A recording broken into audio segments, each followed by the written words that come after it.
Hello friend, पिछले episode में मैं पढ़ाई थी धातु अधातु और आज मैं पढ़ाने जा रही हूँ अष्टक सिद्धांत क्या है, आयन का निर्माण किस प्रकार होता है और आयन कितने प्रकार के हैं और परमाणु उदासीन क्यों होता है। तो शुरू करते हैं। अष्टक सिद्धांत क्या है। सभी अस्थायी इलेक्ट्रॉन का त्याग और ग्रहण करके अपने बाह्यतम कक्ष में 8 इलेक्ट्रॉन प्राप्त करके स्थायी प्राप्त कर लेता है, उसे अष्टक सिद्धांत कहते हैं।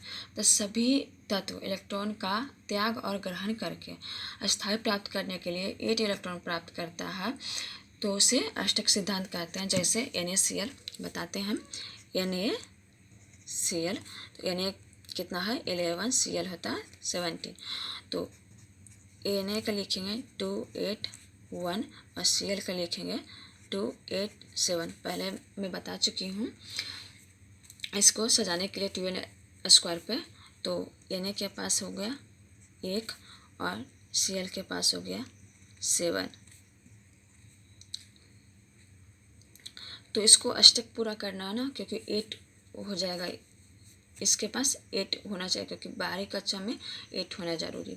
तो इसके पास 1 है तो ये इसको दान कर देगा। तो ये क्या कर लिया, पूरा अष्टक पूरा कर लिया। अष्टक पूरा जब कर लिया ना, तो इसी को अष्टक सिद्धांत कहते हैं। ठीक है, इसी को अष्टक सिद्धांत कहते हैं। और एक और बात मैंने बोली कि आज मैं आयन के बारे में बताऊंगी। तो जब दो वस्तुओं को एक दूसरे के संपर्क में लाया जाता है, तब अस्थायी प्राप्त करने के लिए इलेक्ट्रॉन का त्याग और ग्रहण होता है, जिसके फलस्वरूप आयन का निर्माण होता है। जब दो वस्तुओं को एक दूसरे के संपर्क में लाया जाता है, तो अस्थायी प्राप्त करने के लिए या तो ग्रहण करता है या तो त्याग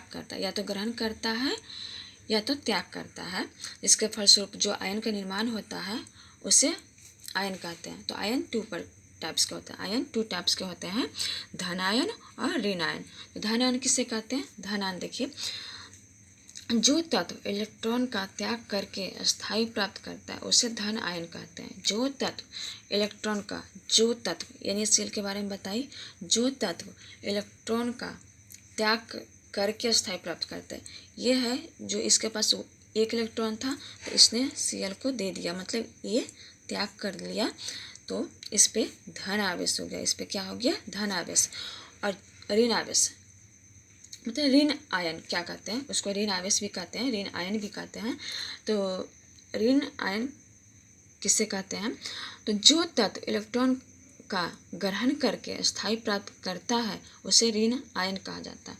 जो तत्व, जैसे NaCl के बारे में बताई, एग्जाम्पल दी, तो जो तत्व Cl के पास 7 था, तो बता रहा है ऋण आवेश क्या कहते हैं। जो तत्व इलेक्ट्रॉन का ग्रहण करके स्थायी प्राप्त करता है, ये Na से ग्रहण लिया, तो ये स्थायी प्राप्त करने के लिए Na से क्या किया, इलेक्ट्रॉन का ग्रहण किया, तो इस पे ऋण आवेश हो जाएगा। तो सोडियम पे हो जाएगा धन आवेश, तो धन आयन, और क्लोरीन पर हो जाएगा ऋण आयन। ठीक है, और हम अब आगे बढ़ते हैं। परमाणु उदासीन क्यों होता है? परमाणु उदासीन क्यों होता है? किसी भी परमाणु इलेक्ट्रॉन और प्रोटॉन की संख्या बराबर होती है, लेकिन चिन्ह एक दूसरे के विपरीत होता है, और जब दोनों की संख्या जोड़ा जाता है तो शून्य प्राप्त होता है, इसीलिए परमाणु उदासीन होता है। जब किसी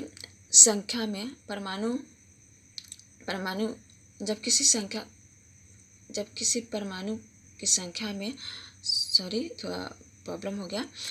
जब किसी परमाणु में इलेक्ट्रॉन और प्रोटॉन की संख्या बराबर होती है पर चिन्ह एक दूसरे के विपरीत होते हैं, तो उन दोनों को जब जोड़ा जाता है तो शून्य प्राप्त होता है, तब परमाणु क्या होता है? उदासीन होता है। जैसे Na के प्लस के पास कितना था? 11 था। Na के पास कितना था? 11 था। तो जब ये क्या किया? त्याग किया। जब क्या किया? ये त्याग किया ना, तब इसके पास हो गया, ये क्या हो गया? Na प्लस आयन हो गया। और इसके पास पहले Cl था, ओनली Cl था, और जब ये ग्रहण किया इलेक्ट्रॉन को, तो इस पे हो गया ऋण आवेश।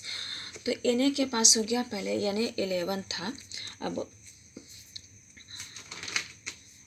पहले Na 11 था और अब जैसे कि पहले Na 11 था तो प्रोटॉन भी 11 था और इलेक्ट्रॉन भी 11 था। तो जब इलेक्ट्रॉन और प्रोटॉन को जोड़ेंगे तो कट कर 0 हो जाएगा। और जब ये Na धन आयन हो गया तो इलेक्ट्रॉन भी 11 हो गया, सॉरी इलेक्ट्रॉन 10 हो गया और प्रोटॉन 11 हो गया, क्योंकि यहाँ पे इसने त्याग किया ना। यहाँ पे ये जब त्याग कर दिया तो 11 में से एक चला गया, घट गया, 11 में से एक घट गया तो कितना बचा 10।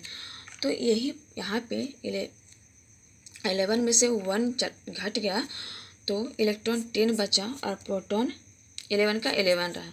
तो हम जब इलेक्ट्रॉन और प्रोटॉन को जोड़ेंगे तो -10 + 11 तो क्या हो जाएगा +1 हो गया।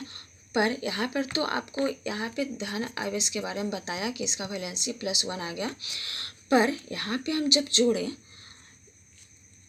सोडियम पर जब धन आयन आ गया तो हम जोड़ें तो इसमें परमाणु उदासीन क्यों होता है, जिसमें दिया गया परमाणु, जब कोई परमाणु का इलेक्ट्रॉन और प्रोटॉन की संख्या बराबर हो पर उसका चिन्ह अपोजिट हो तो 0 हो जाता है जोड़ने पर, तो उसमें परमाणु उदासीन होता है। तो इससे जब सोडियम पर धन आवेश आ गया तो इलेक्ट्रॉन और प्रोटॉन दोनों बराबर है, पर दोनों को जब जोड़ें तो 0 आ गया, तो ये परमाणु उदासीन हो गया। आज के लिए इतना ही, अगला एपिसोड में हम देखेंगे। Thank you.